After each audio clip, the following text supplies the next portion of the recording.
안녕하세요. 오늘은 AI, 인공지능 분야에 대해 좀 더 깊이 들어가 보려고 합니다. 특히 이제 주식 투자하시는 분들 많으신데 그 관점에서 현재 AI 섹터가 어떻게 흘러가고 있는지, 또 어떤 기업들을 주목해야 하는지, 보내주신 컴퓨텍스 2025 참관기랑 관련 기업 리포트들을 바탕으로 한번 정리해봤습니다. 네, AI 생태계가 워낙 복잡하니까요. 오늘 이 시간을 통해서 핵심 플레이어가 누구고 또 앞으로 기술이 어떻게 변할지 그 방향을 좀 명확하게 짚어드릴 수 있으면 좋겠습니다. 네, 맞습니다. 짧은 시간 안에 핵심만 딱 뽑아서 알려드리는 게 목표입니다. 자, 그럼 바로 시작해 볼까요? 좋습니다. 이번 컴퓨텍스 2025 핵심 키워드는 단연 AI 넥스트였어요. 가장 흥미로웠던 건 이제 대만이 AI 인프라 공급망의 정말 중요한 중심지로 떠오르고 있다는 점이었습니다. 대만요? 네, 특히 엔비디아가 AI 팩토리라는 개념을 아주 강하게 내세웠는데 이게 뭐냐면 칩에서 서버, 공장, 그리고 더 나아가서 국가 단위까지 이 전체 공급망을 하나로 묶겠다는 그런 전략이 아주 전면에 드러났죠. 와, AI 팩토리라. 스케일이 정말 어마어마하네요. 단순 부품 공급이 아니라 거의 뭐랄까, 생태계를 직접 구축하겠다는 선언처럼 들리는데요? 그렇죠. 그런 의미로 해석할 수 있습니다. 기술적으로도 중요한 변화들이 있었고요. 네, 기술 트렌드 변화도 궁금합니다. 자료 보니까 AI 중심이 클라우드에서 엣지로 옮겨가고 있다는 분석이 있던데요. 개인용 HPC, 그러니까 고성능 컴퓨팅 시장에 대한 관심도 커지고 있고요. 맞습니다. 이제 AI가 꼭 거대한 데이터 센터 안에만 있는 게 아니라 우리가 쓰는 스마트폰이나 자동차, 공장 로봇 같은 이런 엣지 디바이스에서 직접 돌아가는 방향으로 가고 있어요. 바로 그 기기 자체에서요. 네, 실시간으로 빨리 처리해야 하는 요구도 커지고 또 데이터 프라이버시 문제도 있으니까요. 그래서 이제 엣지단에서의 AI 구현, 즉 개인용 HPC의 필요성이 점점 커지고 있는 거죠. 지연 시간 줄이고 비용도 효율화하고요. 그렇군요. 이런 연산 능가 확장을 그럼 뒷받침하는 기술들도 중요해질 텐데요. 특히 네트워크랑 냉각 기술, 이게 요즘 정말 뜨거운 것 같아요. 엔비디아 NVLink 퓨전 기술은 어떤 의미가 있을까요? 원래 NVLin크는 엔비디아 GPU끼리만 빠르게 통신하는 기술이었잖아요. 근데 이 퓨전은 이걸 열어서 외부 CPU나 ASIC 같은 다른 칩하고도 연결할 수 있게 한 겁니다. 개방형으로 바꾼 거군요. 네, 이건 단순히 기술 개방을 넘어서 엔비디아 중심의 생태계를 더 단단하게 만들려는 그런 전략적인 움직임으로 봐야 합니다. 파트너를 더 많이 끌어들이려는 거죠. LLM 학습 시간 줄이는 효과도 크고요. 물론 아리스타 네트워크스 같은 이더넷 진영과의 경쟁 속에서 같이 시장을 키우려는 의도도 분명히 보입니다. 연결만큼이나 또 중요한 게 발열 문제 해결이겠죠? 열이 엄청날 텐데요. 컴퓨텍스에서도 액체 냉각이나 CPU, 코패키지디 옵틱스, 이게 핵심이라고 하던데요. 왜 이게 지금 필수가 된 건가요? AI 연산량이 워낙 폭증하다 보니까 이제 GPU 렉 하나가 쓰는 전력만 해도 100kW를 훌쩍 넘어가거든요. 기존의 공기 냉각 방식으로는 좀 감당하기가 어려운 수준까지 온 거죠. 100kW요? 와. 네. 그래서 칩에 직접 냉각수를 흘리는 직접 액체 냉각 DLC나 아예 서버 전체를 냉각류에 담가버리는 액침 냉각 방식이 거의 필수가 되고 있고요.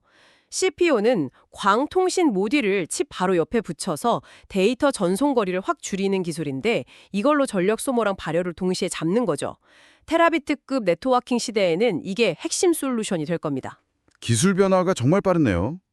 이런 기술 변화가 결국 비즈니스 모델에도 영향을 주는 것 같습니다.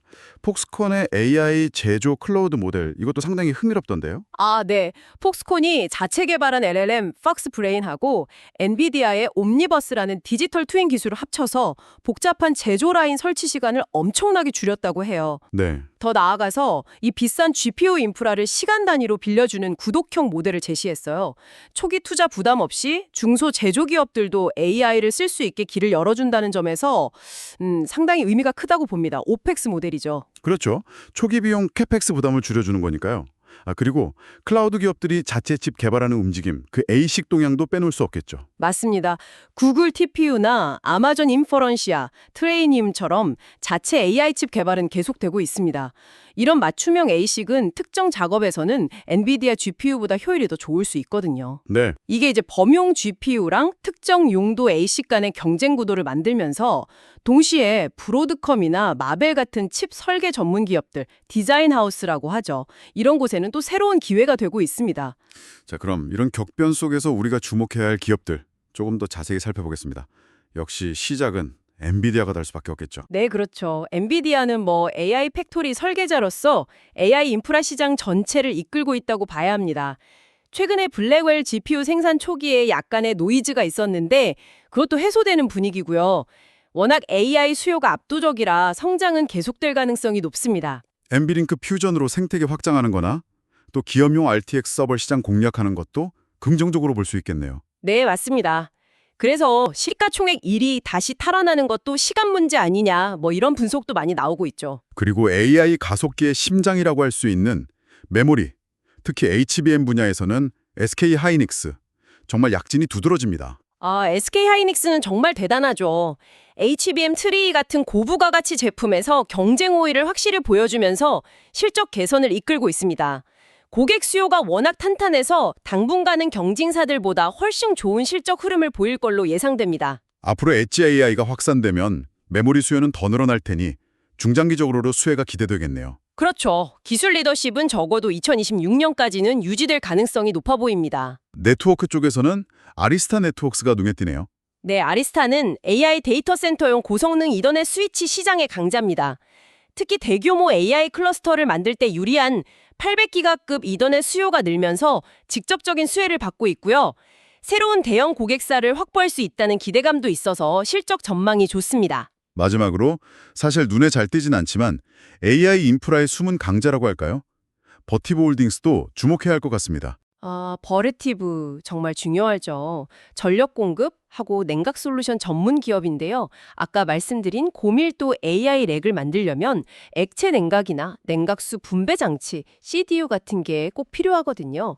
이 수요가 늘면서 버르티브가 직접적인 수혜를 보고 있습니다. 전력, 냉각 인프라 비중 자체가 커지고 있다면서요? 네, 예전에는 데이터 센터 투자 비용 중에 한 10% 정도였는데 이제는 AI 데이터 센터에서는 25%에서 30%까지 높아지고 있어요. 그러니 버르티브의 매출 성장세는 앞으로 더 가팔라질 수 있겠죠? 주가도 전고점 돌파 가능성을 주목해 볼 만합니다. 네, 오늘 쭉 살펴봤는데요.